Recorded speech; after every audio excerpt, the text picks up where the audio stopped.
The group of riders watched the black, long figure on the edge of the hillside gesticulate, now raising his head, as if trying to reach across the whole city with his eyes, to peer beyond its limits, now hanging his head down, as if studying the trampled, meager grass under his feet.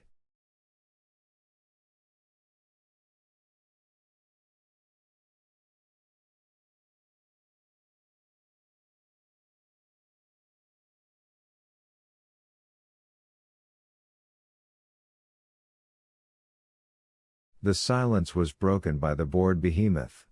"Allow me, Malter," he began, "to give a farewell whist before the ride."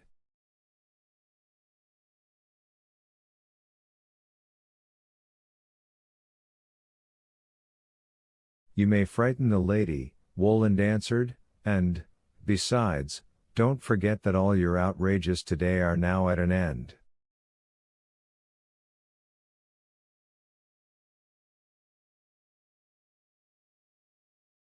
"Ah, no, no, monsieur," responded Margarita, who sat side saddle, arms akimbo, the sharp corner of her train hanging to the ground. "Allow him, let him whist."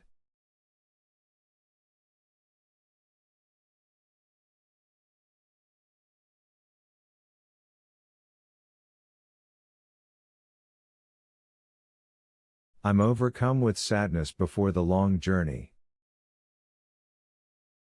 "Isn't it true, monsieur, it's quite natural even when a person knows that happiness is waiting at the end of the road?"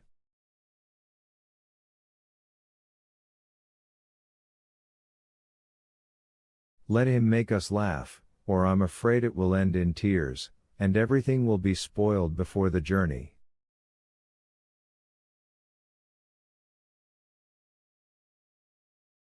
Woland nodded to Behemoth, who became all animated, jumped down from the saddle, put his fingers in his mouth, puffed out his cheeks, and whistled.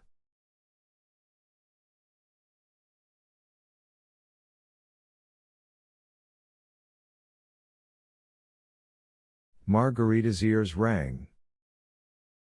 Her horse reared, in the copse dry twigs rained down from the trees, a whole flock of crows and sparrows flew up, a pillar of dust went sweeping down to the river, and, as an excursion boat was passing the pier, one could see several of the passengers' caps blow off into the water.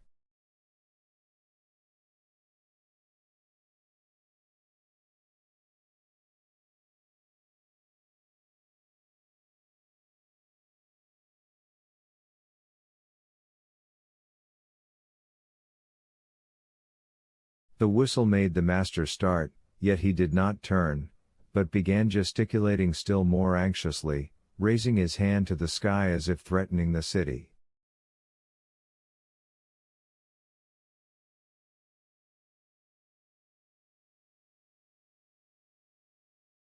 Behemoth gazed around proudly.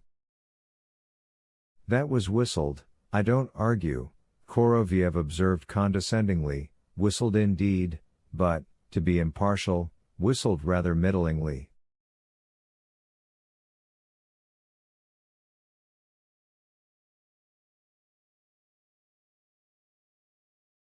"I'm not a choirmaster," Behemoth replied with dignity, puffing up, and he winked unexpectedly at Margarita.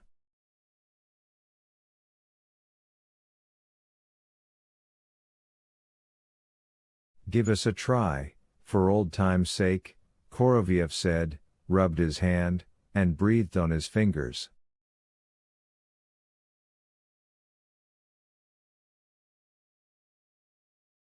Watch out, came the stern voice of Woland on his horse, "no inflicting of injuries."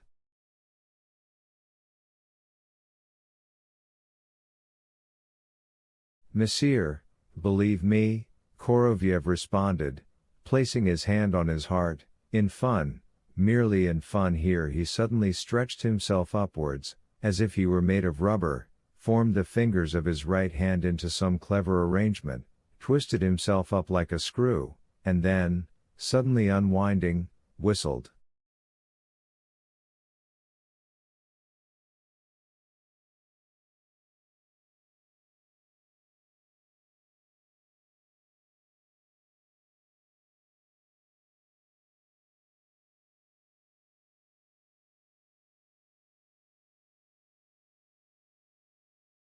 This whist Margarita did not hear, but she saw it in the moment when she, together with her fiery steed, was thrown some 20 yards away.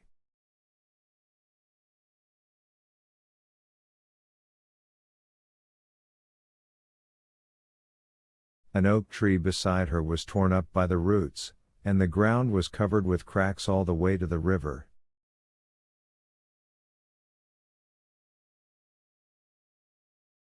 A huge slab of the bank, together with the pier and the restaurant, sagged into the river.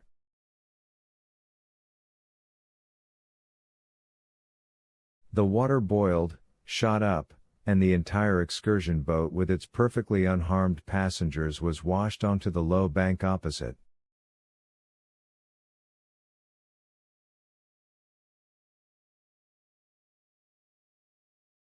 A jackdaw, killed by Fagot's whistle, was flung at the feet of Margarita's snorting steed.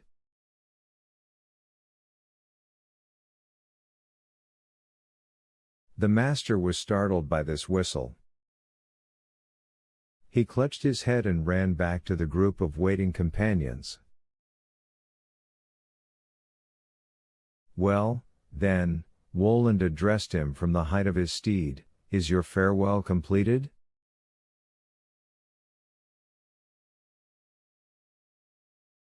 "Yes, it's completed," the master replied and, having calmed down, looked directly and boldly into Woland's face.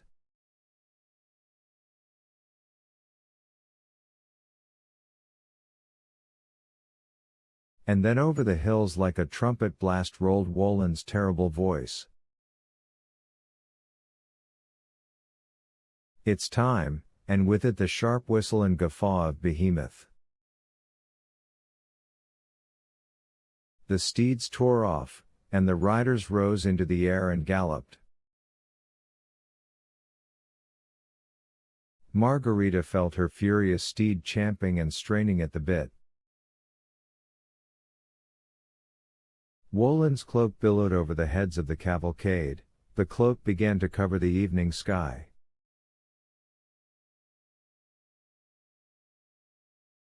When the black shroud was momentarily blown aside, Margarita looked back as she rode and saw that there not only were no multicolored towers behind them, but the city itself had long been gone. It was as if it had fallen through the earth, only mist and smoke were left.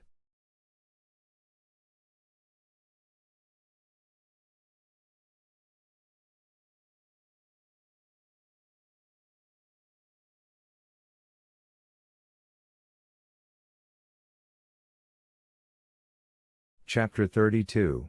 Forgiveness and Eternal Refuge. Gods, my gods!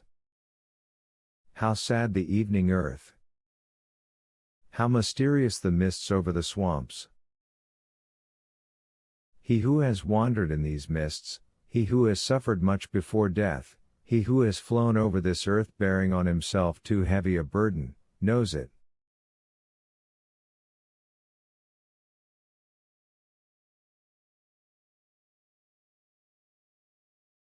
The weary man knows it. And without regret he leaves the mists of the earth, its swamps and rivers, with a light heart he gives himself into the hands of death, knowing that she alone can bring him peace.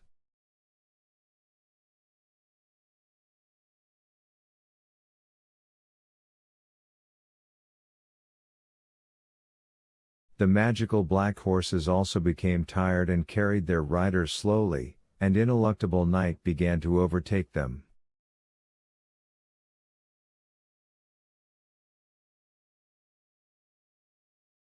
Sensing it at his back, even the irrepressible Behemoth quieted down and, his claws sunk into the saddle, flew silent and serious, puffing up his tail.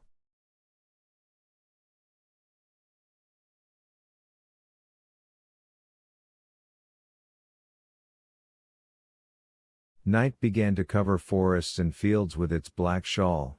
Night lit melancholy little lights somewhere far below, now no longer interesting and necessary either for Margarita or for the master, alien lights.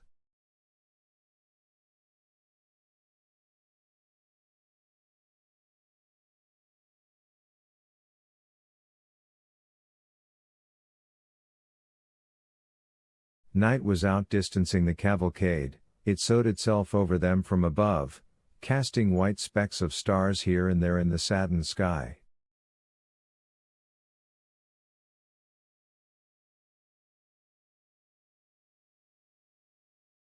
Night thickened, flew alongside, caught at the riders' cloaks and, tearing them from their shoulders, exposed the deceptions.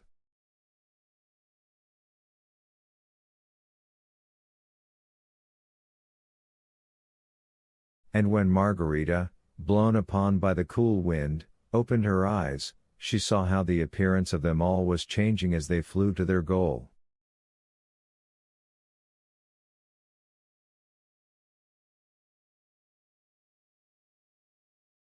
And when, from beyond the edge of the forest, the crimson and full moon began rising to meet them, all deceptions vanished, fell into the swamp, the unstable magic garments drowned in the mists.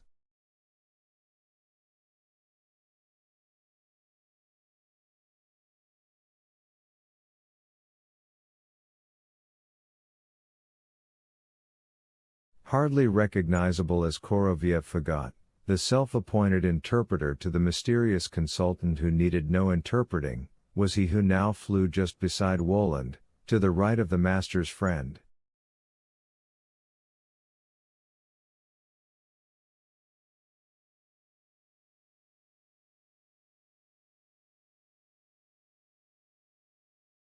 In place of him who had left Sparrow Hills in a ragged circus costume under the name of Koroviev Fagot, there now rode, softly clinking the golden chains of the bridle, a dark violet knight with a most gloomy and never smiling face.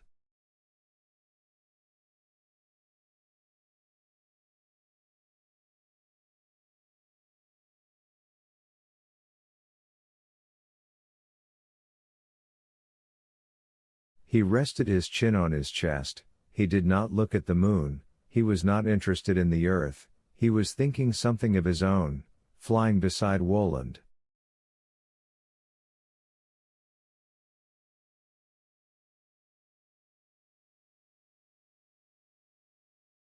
Why has he changed so? Margarita quietly asked Woland to the whistling of the wind.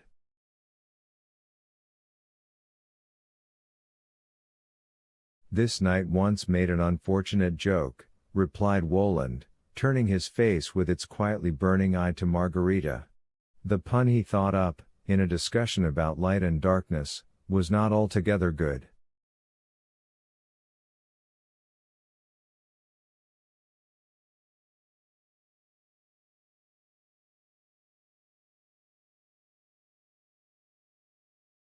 And after that the knight had to go on joking a bit more and longer than he supposed. But this is one of the nights when accounts are settled. The knight has paid up and closed his account.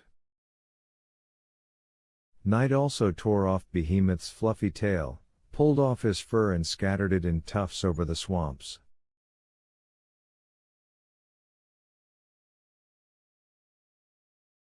He who had been a cat, entertaining the Prince of Darkness, now turned out to be a slim youth, a demon page, the best jester the world has ever seen.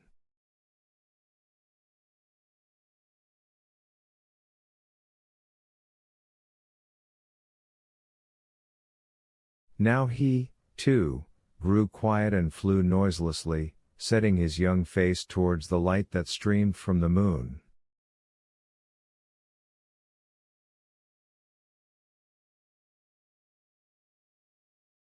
At the far side, the steel of his armor glittering, flew Azazello.